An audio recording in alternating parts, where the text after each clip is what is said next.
नमस्कार, मैं कमल देगड़ा।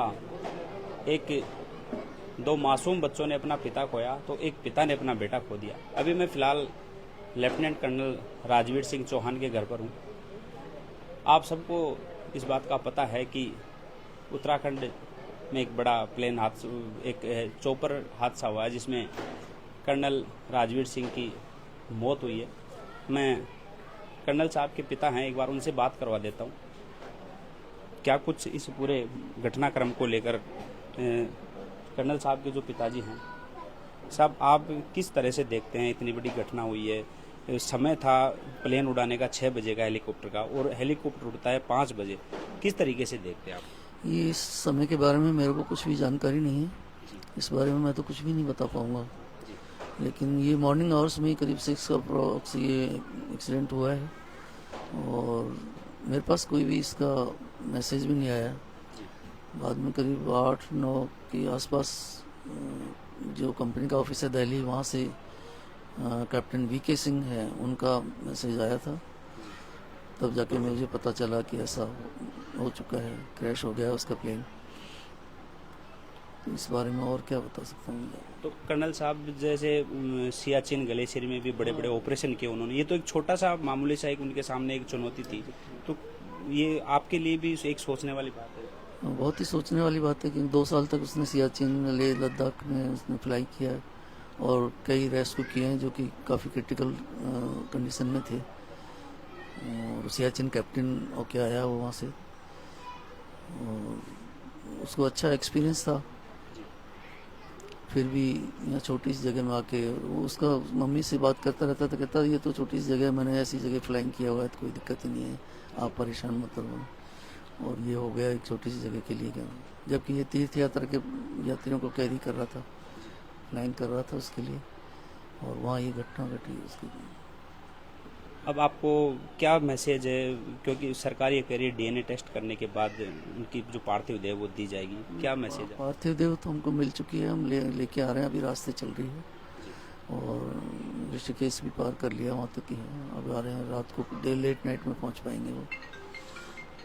तो हमारे साथ लेफ्टिनेंट कर्नल राजवीर सिंह साहब के पिता थे, जो कहीं ना कहीं इस बात से भी मन दुखी है कि जो बेटा इतने बड़े बड़े ऑपरेशन में शामिल रहा और आज एक छोटे से ऑपरेशन में जो आर्यन एविएशन प्राइवेट लिमिटेड जो कंपनी थी, कहीं ना कहीं उसकी लापरवाही, या यूँ कहें कि चंद लालच के चक्कर में, जो सरकार की जो गाइडलाइन थी उसमें ये कहा गया था कि 6 बजे बाद जो चॉपर वो 6 बजे बाद उड़ेंगे, लेकिन कहीं ना कहीं कंपनी का शायद राजवीर सिंह के ऊपर एक दबाव था कि उन्होंने 6 बजे से पहले उस चॉपर को उड़ाया, और 5:21 पे सॉफ्ट लैंडिंग के बजाय जो जंगल था उसमें पेड़ों में जीरो विजिबिलिटी की वजह से जो हेलीकॉप्टर है वो पेड़ों में जाके टकराता है और वहीं क्रैश हो जाता है। और सबसे बड़े दुख की बात ये रही कि घने जंगल होने की वजह से और पहाड़ होने की वजह से जो बचाव कार्य था, जो राहत कार्य था, वो भी 1 घंटे वहाँ लेट पहुँचा। जब वहाँ एनडीआरएफ एसडीआरएफ की टीमें पहुँची तब तक सब कुछ वहाँ तहस नहस हो चुका था।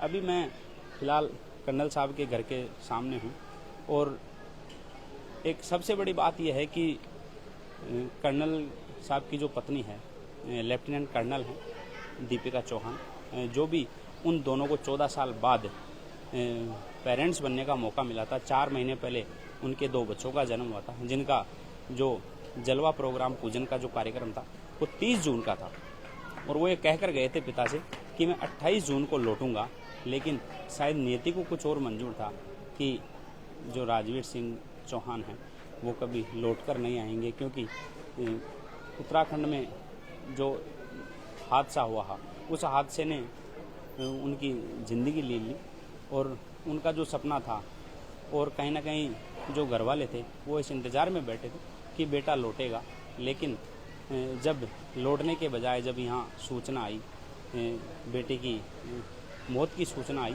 तो कहीं ना कहीं एक बड़ा कोहराम इस कॉलोनी में मच गया। अभी मैं शास्त्री नगर की राणा कॉलोनी में हूँ, जो राजधानी जयपुर के बीचों बीच है, जहाँ कर्नल साहब और कर्नल साहब का जो परिवार रहता है। कर्नल साहब की पत्नी है लेफ्टिनेंट कर्नल दीपिका चौहान, वो यहाँ रहती है।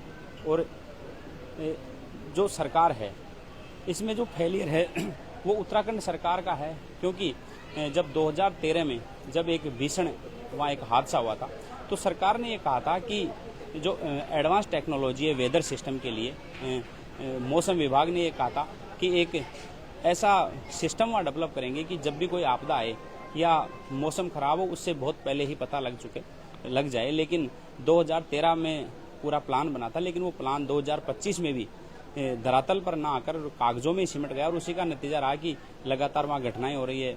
जो पायलट हैं वो उनकी मौत हो जाती है, कई जो वहाँ के जो यात्री हैं या श्रद्धालु हैं उनकी मौत हो जाती है।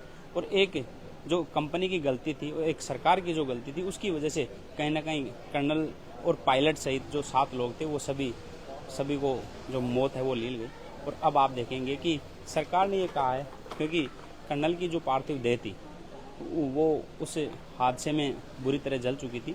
सरकार ने कहा था कि डीएनए टेस्ट करने के बाद हम जो बॉडी है वो दे देंगे, और कर्नल साहब के जो भाई हैं वो वहाँ डीएनए टेस्ट उनका हो चुका है, बॉडी उनको मिल चुकी है, और कल सुबह तक वो यहाँ पहुँचेंगे।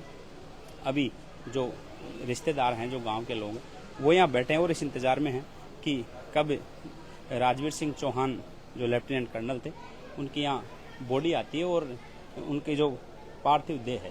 क्योंकि कर्नल साहब का चले जाना एक देश के लिए भी कहीं ना कहीं एक बहुत बड़ी हानि है, क्योंकि खुद पहले कर्नल रहे, लेफ्टिनेंट कर्नल रहे, कई ऐसे ऑपरेशन किए जो सरकार के लिए और देश के लिए गौरव की बात थी। और उनकी पत्नी भी आज लेफ्टिनेंट कर्नल हैं, वो भी एक उच्च पद पर है, और अभी डिलीवरी की वजह से वो अभी यहाँ है, क्योंकि 4 महीने पहले ही 2 जुड़वा बच्चों का कर्नल साहब के जन्म हुआ था। और कर्नल साहब शायद इस खुशी में थे कि जल्द ही घर लौटूंगा और अपने माता पिता की जो शादी को जो 50 साल होने वाले थे 30 जून को, और अपने जो बच्चे थे, जो जुड़वा जो बेटे हुए थे, उनकी भी कहीं ना कहीं जो जलवा पूजन था वो भी करने का कार्यक्रम था। राजवीर सिंह ये कहकर गए थे पिता से कि जल्दी लौटूंगा और एक भव्य प्रोग्राम करूंगा, लेकिन शायद ना राजवीर सिंह को इस बात का अंदाज़ा था, ना उनके परिवार को था कि उनके ऊपर और परिवार के ऊपर इतना बड़ा पहाड़ टूटेगा। जो राजवीर सिंह घर आने वाले थे वो कहीं ना कहीं खपन में लिपट कर आएंगे, शायद ये किसी ने सोचा नहीं था। हमने भी राजधानी जयपुर में इस कर्नल साहब के घर पे पहुंचे और आप लोगों को यहाँ की जो स्थितियाँ हैं वो दिखाइए। कर्नल साहब के पिता और परिवार गमगीन माहौल में है, माता और पत्नी अंदर है, उनको किसी मिलने नहीं दिया जा रहा, क्योंकि उनका रो कर बुरा हाल है, क्योंकि ऐसा जो हादसा है वो शायद कभी उन्होंने सोचा नहीं था। आप ऐसी ही तमाम खबरों के लिए हमारे साथ जुड़े रहें, हमारे को सूचना करें। आपके आसपास यदि कोई भी घटना होती है तो हम कोशिश करेंगे कि आप लोगों तक पहुँचे और आपकी बात को उठाएं और सरकार तक पहुँचाएं। सहयोगी नंदलाल शर्मा के साथ कमल देगड़ा, जयपुर।